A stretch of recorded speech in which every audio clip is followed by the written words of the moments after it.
Good morning Odisha. आज 17 मे शनिवार आसतु आज सकाळ केतक गुरुत्वपूर्ण खबर उपर नजर पकेइबा। खबर भल लगे भिडियो गोटे लाइक और चैनल को निश्चित सब्सक्राइब करेंगे। तेज प्रथम खबर उत्तर बंगोपसागर में सृष्टि हो पारे लघुचाप। गत किछि दिन एवं जलुची पश्चिम ओडिशा तापमात्रा 40 डिग्री उपर रहुछि। यारि भितर पाणीपाग विभाग पक्षर एक आश्वस्तिकर खबर मिली। मे मास शेष बेलू उत्तर बंगोपसागर उपर एक लघुचाप क्षेत्र सृष्टि होबार संभावना रही। केन्द्रीय और उत्तर बंगोपसागर में घूर्णिबलय सृष्टि होगा पर आसंता 28 और 29 तारिख बेलू यह घनीभूत हो लघुचाप सृष्टि होबार संभावना रही। वर्तमान मौसुमी केरल छुई नथिया बेले आसंता 22 ରୁ 28 तारिख मध्य केरल छुईपारे बोली आकलन करिछि आंचलिक पाणीपाग केन्द्र। तेबे आज 28 तारिख जाए राज्यर अनेक स्थान में घड़घड़ी सहित वर्षा हेबा नै मध्य आकलन करा जायछि। कालबैशाखीर संभावना रहिथिले मध्य गुळुगुळी जारी रहिबो। बरगढ़, बौद्ध, टिटिलागढ़, बलांगीर, झारसुगुड़ा, सुंदरगढ़, नुआपड़ा और संबलपुर में तापमात्रा 40 डिग्री उपर रहिबार पूर्वानुमान करिछि आंचलिक पाणीपाग केन्द्र। परवर्ती खबर मैट्रिक सप्लीमेंटारी परीक्षा पई आरंभ होला फॉर्म पूरण। मैट्रिक परीक्षा फेल होइतिबा छात्र छात्री, एमपी होइतिबा छात्र छात्री और परीक्षार अनुपस्थित रहितिबा छात्र छात्रींक पई बोर्ड पक्षर सुजोग दिया जायछि। मैट्रिक सप्लीमेंटारी परीक्षा पई फॉर्म पूरण आरंभ करा जायछि। मे 26 तारिख जाए फॉर्म पूरण करि परिबे छात्र छात्री।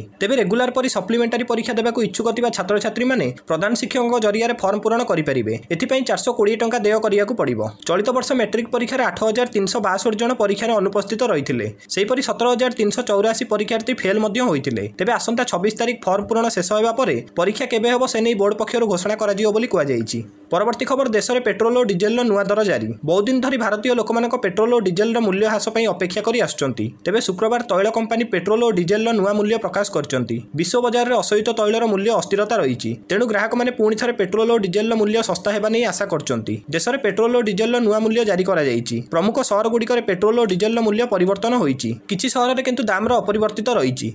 आज भुवनेश्वर में पेट्रोल दर 101 टंका 11 पैसा रही बेले डीजेल दाम लिटर पिछा 92,066 पैसा रही। एपरिक देशर प्रमुख सहर में पेट्रोल और डीजेल दर अपरिवर्तित रही।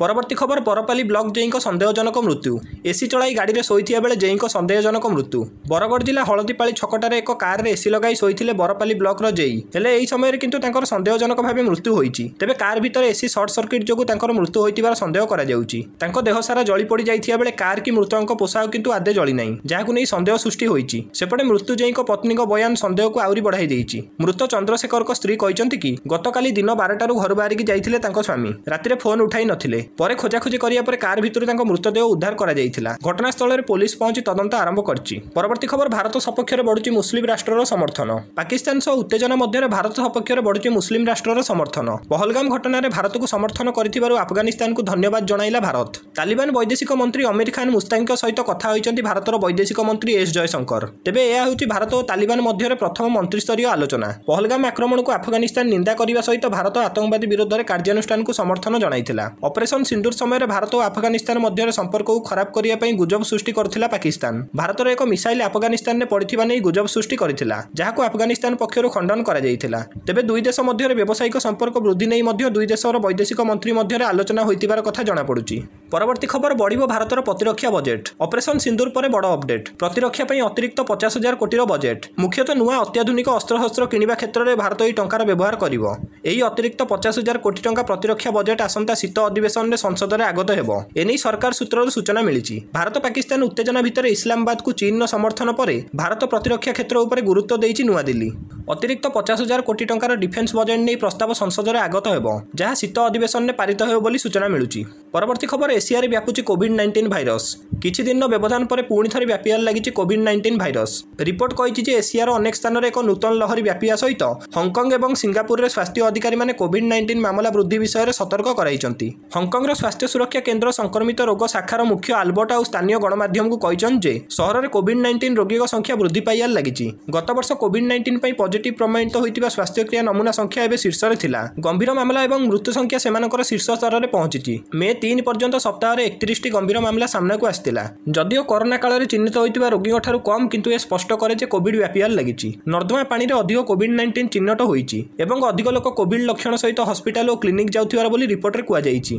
परवर्ती खबर बॉयफ्रेंड पई मां को हत्या कला अष्टम श्रेणी छात्री। गजपत जिलार पारलाखेमुडी सहर में घटी एक चांचल्यकर घटना, जहाँ स्थानीय अंचल में भयर वातावरण सृष्टि करिछि। प्रेमिक पई ମାଆକୁ ବଳିଦେଲା ଝିଅ। ପ୍ରେମିକର ପ୍ରେମ ଆଗରେ ଫିକା ପଡ଼ିଲା ମାଆର ମମତା। ରାସ୍ତା କଡ଼ରେ କାନ୍ଦୁଥିବା କୁନି ଝିଅକୁ ଉଠାଇ ଆଣି ପାଳି ପୋଷି ବଡ଼ କରିଥିଲେ ରାଜଲକ୍ଷ୍ମୀ କର। କିନ୍ତୁ ସେହି ଅଷ୍ଟମ ଶ୍ରେଣୀରେ ପଢ଼ୁଥିବା ପାଳିତ ଝିଅ ଆଜି ମାଆର ଜୀବନ ନେଇଛି। ଘଟିଥିବା ଏହି ଘଟଣା ଚାଞ୍ଚଲ୍ୟ ସୃଷ୍ଟି କରୁଛି। ପୋଷିୟ ଝିଅକୁ ପାଠ ପଢ଼ାଇ ବଡ଼ ମଣିଷ କରିବା ପାଇଁ ଚାହିଁଥିଲେ ରାଜଲକ୍ଷ୍ମୀ। କିନ୍ତୁ ଝିଅର ଅନୈତିକ କାର୍ଯ୍ୟକଳାପ ସମ୍ପର୍କରେ ଜାଣିବା ପରେ ଏହାକୁ ବିରୋଧ କରିଥିବାରୁ ପ୍ରେମିକ ସହ ମିଶି ମାଆକୁ ହତ୍ୟା କରିଛି ଝିଅ।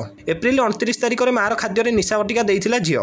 ଆଉ ମାଆ ଜଣକ ଅତ୍ୟାଚାର ହେବା ପରେ ପ୍ରେମିକ ଓ ତାର ସହଯୋଗୀ ସହିତ ମିଶି ତଣ୍ଟି ଚିପି ହତ୍ୟା କରିଥିବାର ଜଣାପଡ଼ିଛି। ହତ୍ୟାକାଣ୍ଡ ପରେ ଏହାକୁ ହୃଦଘାତ ବୋଲି କହିବା ସହିତ ଭୁବନେଶ୍ୱରରେ ଅନ୍ତିମ ସଂସ୍କାର କରିଥିଲା ଝିଅ। କିନ୍ତୁ ନାବାଳିକା ଓ ତାର ପ୍ରେମିକର କଥାବାର୍ତ୍ତାରୁ ପରିବାର ଲୋକଙ୍କ ସନ୍ଦେହ ହେବା ପରେ ତଦନ୍ତ ପାଇଁ ଥାନାର ଦ୍ୱାରସ୍ଥ ହୋଇଥିଲେ ପରିବାର ଲୋକ। ପରେ ନାବାଳିକାଙ୍କ ଇନଷ୍ଟାଗ୍ରାମ ଚାଟରୁ ସାମ୍ନାକୁ ଆସିଥିଲା ସତ। ପୁଲିସ ଅଭିଯୁକ୍ତ ନାବାଳିକା ଓ ତା ପ୍ରେମିକକୁ ଗିରଫ କରିବା ସହିତ ହତ୍ୟାକାଣ୍ଡ ଘଟାଇଥିବା ଘରକୁ ନେଇ ସିନ୍ ରିକ୍ରିଏସନ୍ କରିଛି। ପରବର୍ତ୍ତୀ ଖବର ବିବାଦ ଘେରରେ YouTube Lab Hansda. Bengaluru HSR layout police ଥାନାରେ ଲବ ହାନ୍ସାଦ ବିରୁଦ୍ଧରେ ହୋଇଛି ଏତଲା। ଲବ ହାନ୍ସାଦଙ୍କ ପ୍ରେମିକା ସୋଲମୀ ମୁର୍ମୁ 2 ଦିନ ତଳେ ଆତ୍ମହତ୍ୟା କରିଥିବା ବେଳେ ଏଥିପାଇଁ ଲବ ହାନ୍ସାଦଙ୍କୁ ଦାୟୀ କରିଛନ୍ତି ସୋଲମୀଙ୍କ ଭାଇ। ତାଙ୍କ ଘର ବିହାରରେ ଥିବା ବେଳେ ବେଙ୍ଗାଲୁରୁରେ ସେ ଚାକିରି କରୁଥିଲେ। ଉଭୟଙ୍କ ଭିତରେ ଥିଲା ଅନେକ ଦିନର ସମ୍ପର୍କ। ଲବ ହାନ୍ସାଦଙ୍କ ଅନେକ ମହିଳାଙ୍କ ସହିତ ସମ୍ପର୍କ ଥିବା କଥା ଜାଣିବାକୁ ପାଇଥିଲେ ସୋଲମୀ। ଏନେଇ ଲବକୁ ପଚାରିବାରୁ ବାରମ୍ବାର ନିର୍ଯାତନା ଦେଇ ଆସୁଥିଲେ ଲବ। ଶେଷରେ ଆତ୍ମହତ୍ୟା କରିବାକୁ ନିଷ୍ପତ୍ତି ନେଇଥିଲେ ସୋଲମୀ। ଆତ୍ମହତ୍ୟାର କିଛି ସମୟ ପୂର୍ବରୁ ସୋଲମୀ ଲବଙ୍କୁ ଯୋଗାଯୋଗ କରିଥିଲେ ବୋଲି ସୋଲମୀଙ୍କ ଭାଇ କହିଥିଲେ।